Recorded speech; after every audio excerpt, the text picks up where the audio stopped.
So hello everyone. वो video आ चुकी है जिसका आपको बहुत बेसब्री से इंतज़ार था। केमिस्ट्री के महत्वपूर्ण प्रश्न जो कि इसके बाहर से आपको कुछ नहीं पढ़ने हैं।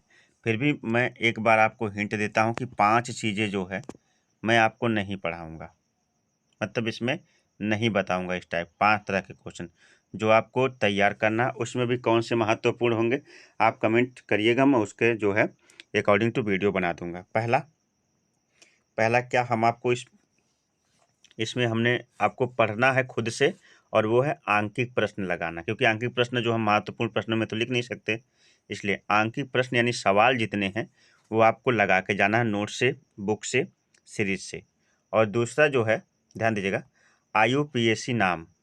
आईयूपीएसी नाम जो होता है, चाहे वो आईयूपीएसी नाम आपका कार्बनिक हो और चाहे वो आईयूपीएसी नाम जो हो उपसय संयोजी हो, ये हम आपको इसमें नहीं बताने वाले। कौन कौन सा आईयूपीएसी पूछा जाएगा ये नहीं बताएंगे, उसके लिए मैं अलग से वीडियो डाल दूंगा। और हर तरह का आईयूपीएसी अपलोड किया है, सरल से सरल और कठिन से कठिन आईयूपीएसी को चैनल पर अपलोड है, जाकर देख सकते हैं।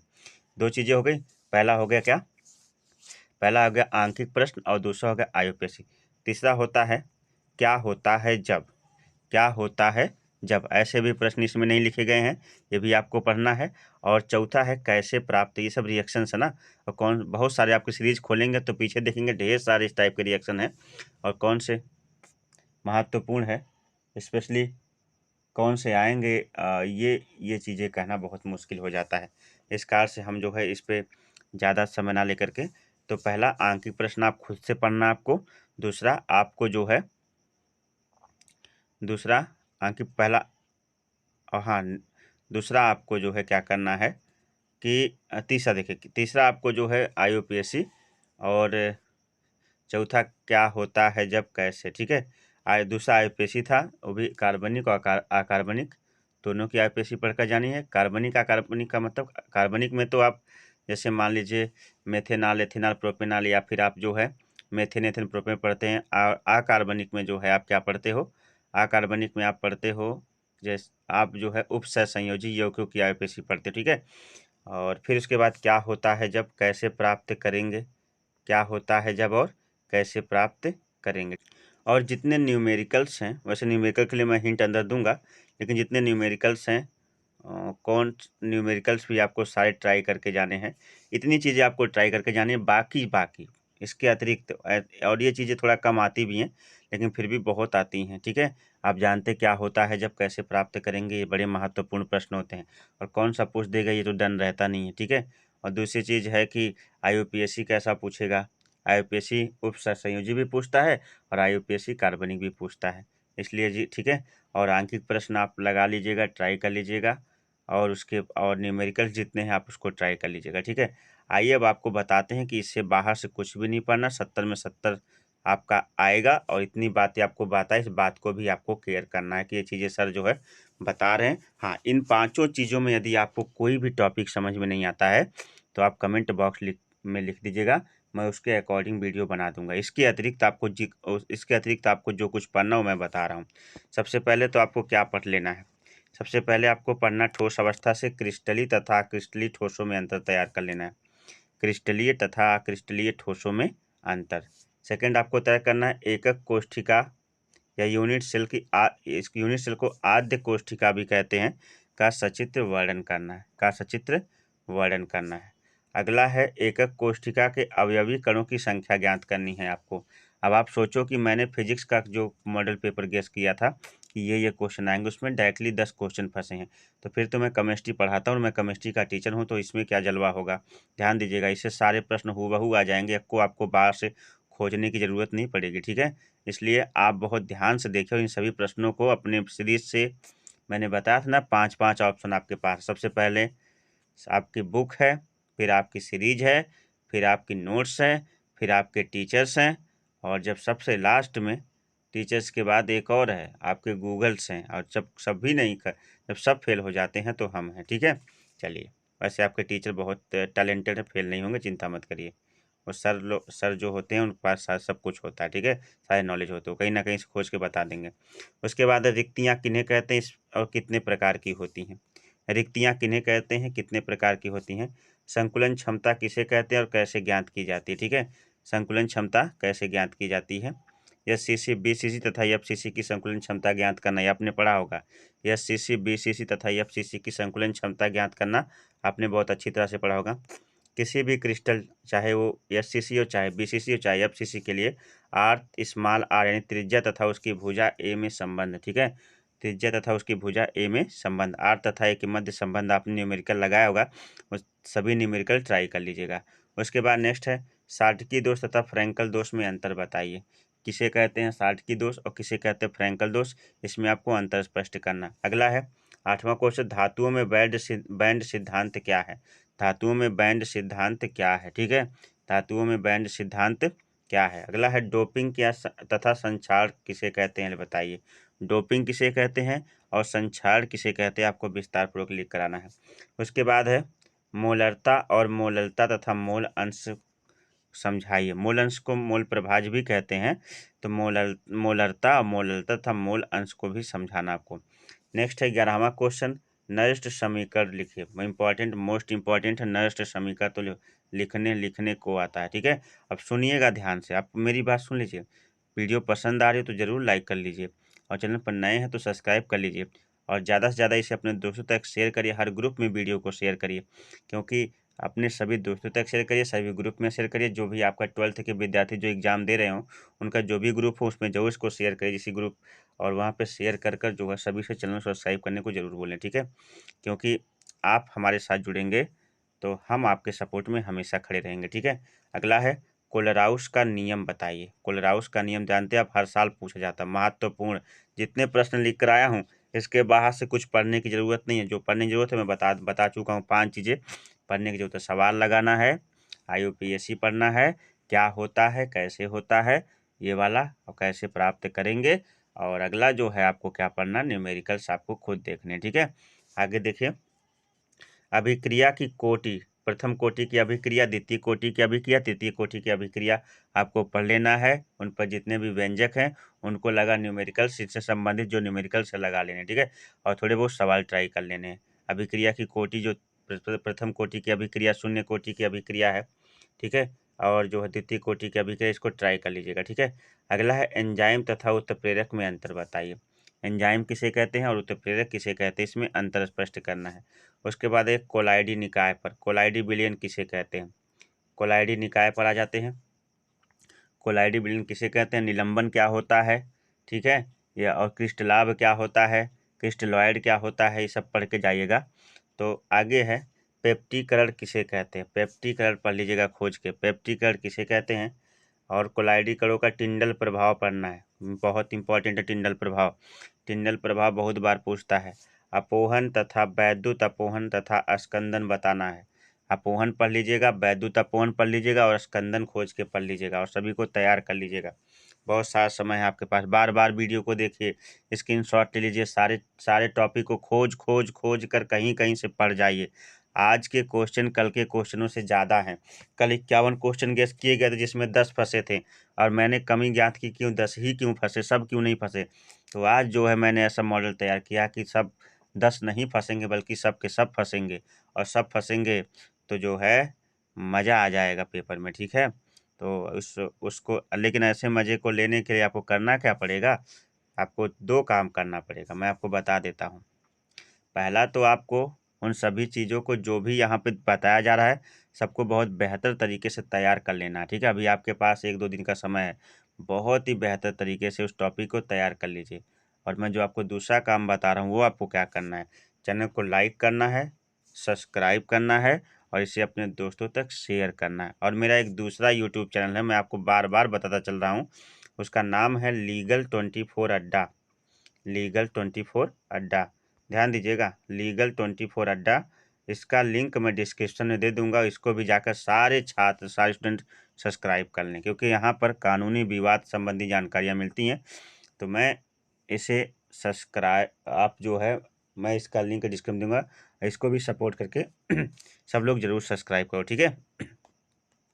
आगे बढ़ जाते हैं। देखिए बोलते बोलते गला ख़राब हो जा रहा है, बहुत देर से बोल रहे हैं। अभी आप ही की वीडियो नहीं है, सभी क्लासेस की हैं बच्चों, चाहे क्लास 10th की हो, चाहे क्लास 12th की हो, चाहे किसी प्रकार के कम्पिटिटिव एग्जाम के हो, सबके लिए study CBL classes online offline आपके लिए हमेशा खड़ा है। जो बच्चे आसपास के हो तो ऑफलाइन भी जुड़ सकते हैं, जो ऑनलाइन है ऑनलाइन पढ़ते रहें। ठीक है, आगे चलते हैं। ब्राउनी गति तो आपने पढ़ा ही होगा, ब्राउनी गति आपने पढ़ा होगा, ब्राउनी गति आपने पढ़ा होगा, जरूर पढ़ा होगा। तो ब्राउनी गति इंपॉर्टेंट है, इसको पढ़ लीजिएगा। ठीक है, ब्राउनी गति। उसके बाद अमोनिया बनाने की प्रयोगशाला विधि का सचित्र वर्णन, ये मेरी सबसे फेमस वीडियो है और इस पे 1 पॉइंट समथिंग के का मतलब 1500 लोगों ने इसको वॉच किया है। तो आप भी जाकर वॉच करिए इसे, क्योंकि ये महत्वपूर्ण इसलिए था क्योंकि ये परीक्षा में बार बार आता है, इसलिए इतने लोगों ने इसे देखा है। अमोनिया बनाने की हैबर विधि, ये भी उससे भी ज़्यादा महत्वपूर्ण है। अमोनिया बनाने की हैबर विधि पढ़ लेकर जाइएगा, सचित्र वर्णन। आइए आगे बढ़ते हैं। फास्फीन बनाने की प्रयोगशाला, आप सब जितने गैस आपको बता रहे, सब गैस जो है 10 ईयर सीरीज जिसको कहते हैं आप, बुक्स या फिर अपना नोट्स ये खोज कर सब क्वेश्चन पढ़ जाइए, क्योंकि इससे बाहर से एक भी क्वेश्चन नहीं आने वाला। ध्यान दीजिएगा, क्योंकि मैंने कल जो बताया था उससे बहुत बच्चे जो है, बहुत बच्चों का बहुत सारा काम बन गया था। लेकिन क्यों बनेगा, कैसे बनेगा? जब आप पढ़े रहोगे तब तो बनेगा। मेरे क्वेश्चन देने का क्या मतलब है? आप तैयारी ना करो, आप देखो एक एक क्वेश्चन को, जो है मन करे स्क्रीनशॉट लो, चाहे मन करे रोक कर वीडियो को लिख लो, और वीडियो को लिखने के बाद बारी बारी से सारे क्वेश्चन, इसमें से बहुत से क्वेश्चन आपको तैयार भी होंगे दोस्त, बस आपको उस पर क्या करना, हल्का सा रिवीजन लगना है। ठीक है, फास्फीन बनाने की प्रयोगशाला विधि का सचित्र वर्णन करना है। फास्फीन बनाने की प्रयोगशाला विधि का सचित्र वर्णन करना है। ओजोन बनाने की विधि बतानी है, ब्राडी ओजोनाइजर क्या होता है, ओजोन बनाने की विधि तथा ब्राडी ओजोनाइजर किसे कहते हैं, आपको ये प्रक्रिया जो अगर चित्र है तो चित्र दीजिए और पूरी बना के आनी है। अक्रिय गैस किन्हें कहते हैं या उत्कृष्ट गैस किन्हें कहते हैं? हाँ भाई, जिसमें हे नानी आराम कर जिंदा रहेगी, या हे नीना अरे करीना जियो Rabina, helium, नियान, argon, krypton, xenon, जो अक्रिय उत्कृष्ट गैसें हैं ना, वो किन्हें कहते हैं, इनकी क्या विशेषताएं हैं, इस प्रकार से आपको लिखने को आ सकता है। ठीक है, अगला है संक्रमण तत्व तथा आंतरिक संक्रमण तत्व या और तथा निरूपक तत्व किसे कहते, 3 हेडिंग हैं। आप संक्रमण तत्व बहुत ढंग से पढ़ लीजिएगा। संक्रमण तत्व अभी पिछले जो मैंने मॉडल पेपर आपको कराए उसमें संक्रमण तत्व पूछा गया था। आंतरिक संक्रमण तत्व भी पढ़ लीजिएगा तथा निरूपक तत्व भी पढ़ लीजिएगा, निरूपक तत्व भी पढ़ना है। उसके बाद अगला है लैंथेनाइड तथा लैंथेनाइड संकुचन क्या है, लैंथेनाइड ऑक्सीकरण किसे कहते हैं। ठीक है, लैंथेनाइड ऑक्सीकरण किसे कहते हैं, ये सारे पॉइंट आपको पढ़ लेने हैं। अगला है प्रयोगशाला में एथिल ब्रोमाइड बनाना, सचित्र वर्णन। प्रयोगशाला में एथिल ब्रोमाइड बनाने का सचित्र वर्णन करना है। प्रयोगशाला में एथिल ब्रोमाइड में सचित्र वर्णन करना। फ्रेयान किसे कहते हैं, फ्रेयान किसे कहते हैं, खोज के पढ़ लीजिएगा। और मैं प्रयोगशाला में एथिल ब्रोमाइड बनाने का सचित्र वर्णन आपको पढ़ के जाना है। उसके बाद नेक्स्ट है 28वां क्वेश्चन, उपसह संयोजक तत्व किसे कहते हैं, उपसह संयोजक तत्व किसे कहते हैं। जो आपका चैप्टर है उपसह संयोजक यौगिक, इसमें आपको IUPAC उपसह संयोजक यौगिकों की जो IUPAC है उस चैप्टर, उसका उपसह संयोजक तत्व किसे कहते हैं।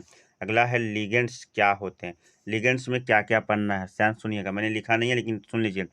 एक दंतुक लिगेंड्स, द्विदंतुक लिगेंड्स और उभयदंतुक लिगेंड्स, है ना, ये आपको पढ़ के जाना है। लिगेंड्स में एक दंतुक लिगेंड, द्विदंतुक लिगेंड तथा उभयदंतुक लिगेंड्स आपको वह करा कि मोनोडेंटेट लिगेंड्स या बाइडेंटेट लिगेंड्स या ट्राइडेंटेट लिगेंड्स, या फिर जो है आपको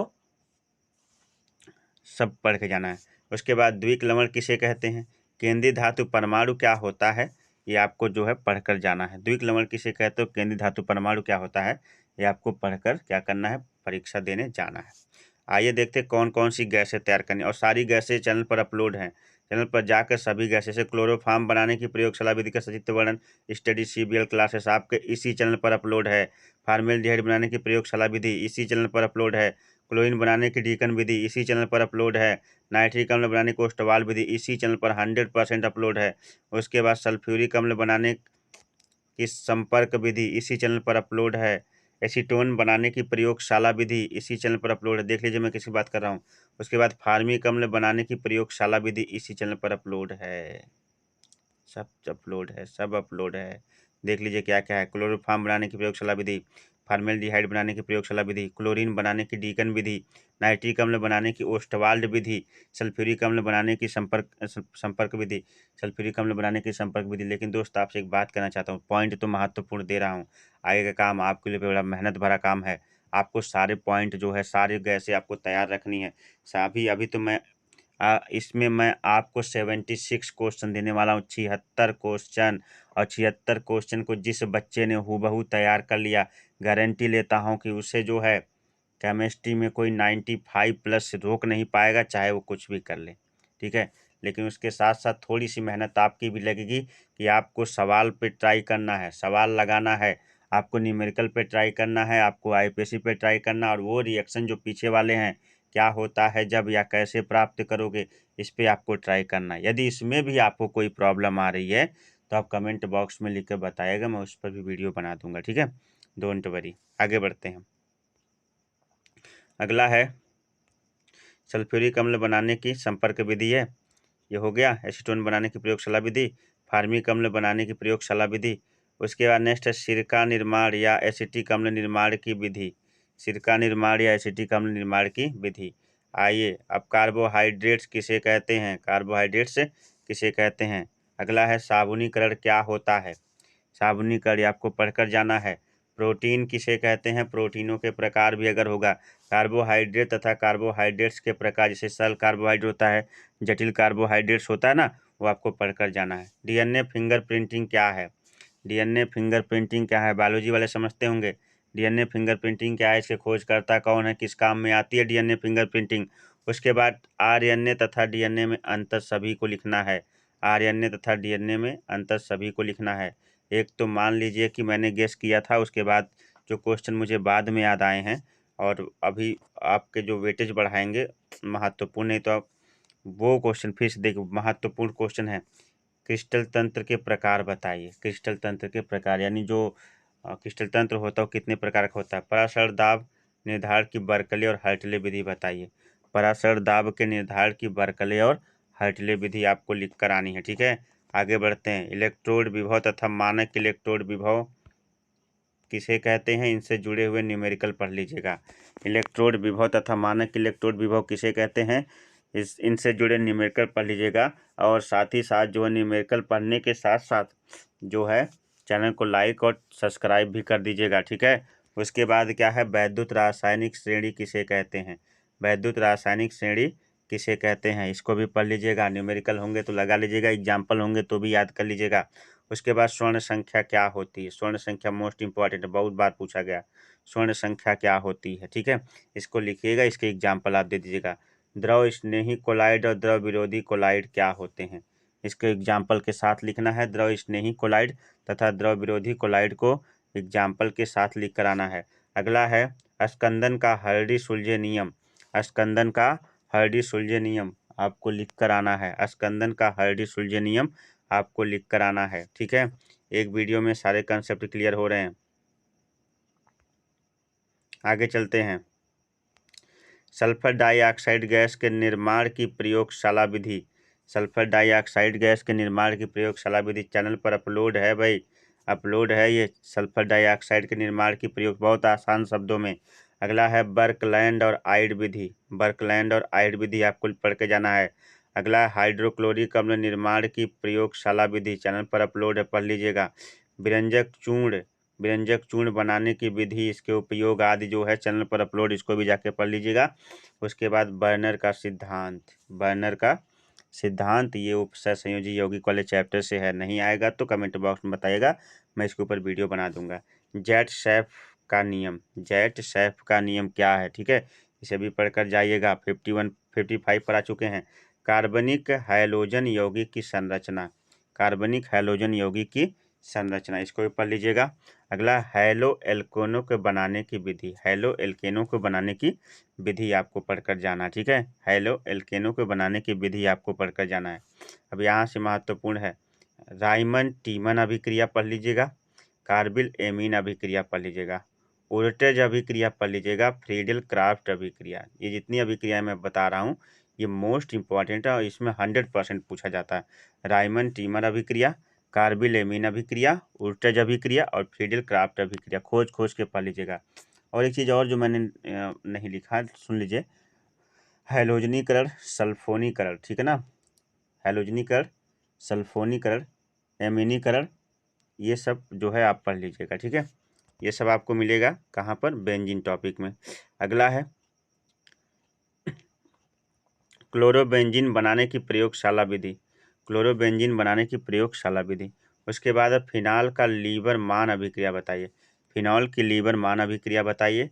62वां क्वेश्चन है ग्रिगनार्ड अभिकर्मक से प्राथमिक एल्कोहल कैसे प्राप्त किया जाता है, ग्रिगनार्ड अभिकर्मक से प्राथमिक एल्कोहल कैसे प्राप्त किया जाता है। 63वां ल्यूकास परीक्षण क्या है, ल्यूकास परीक्षण क्या है। जो बच्चे पढ़ते होंगे उन्हें क्वेश्चन का इंपॉर्टेंस का नॉलेज होगा, वो समझ जाएंगे कितना महत्वपूर्ण क्वेश्चन सर बता रहे हैं, ठीक है।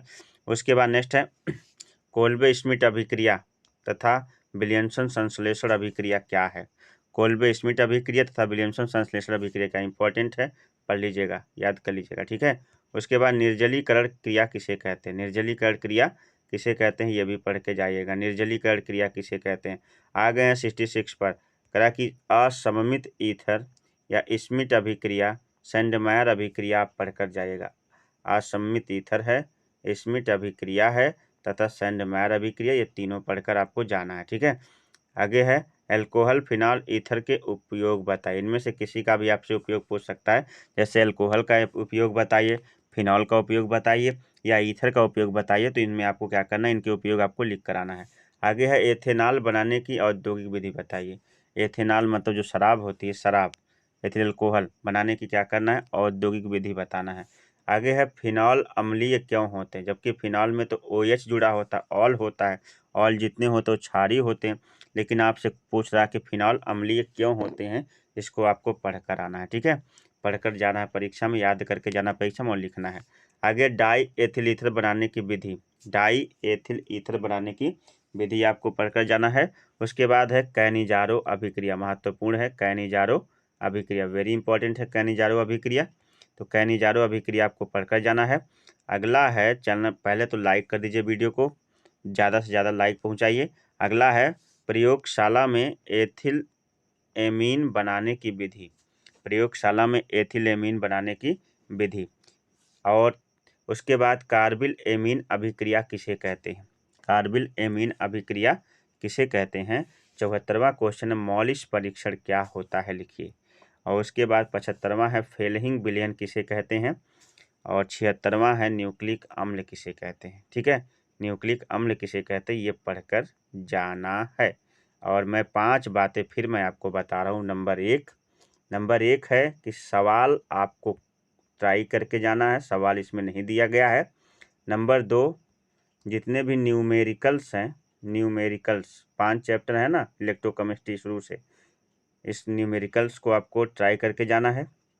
थर्ड बात यह है क्या होता है जब, क्या होता है जब। और फोर्थ बात ये है, चौथी बात कैसे प्राप्त करेंगे, कैसे प्राप्त करेंगे। 5वीं बात IUPAC, इन सब ये 5 टॉपिक पर आप ट्राई करके जाओगे, ठीक है।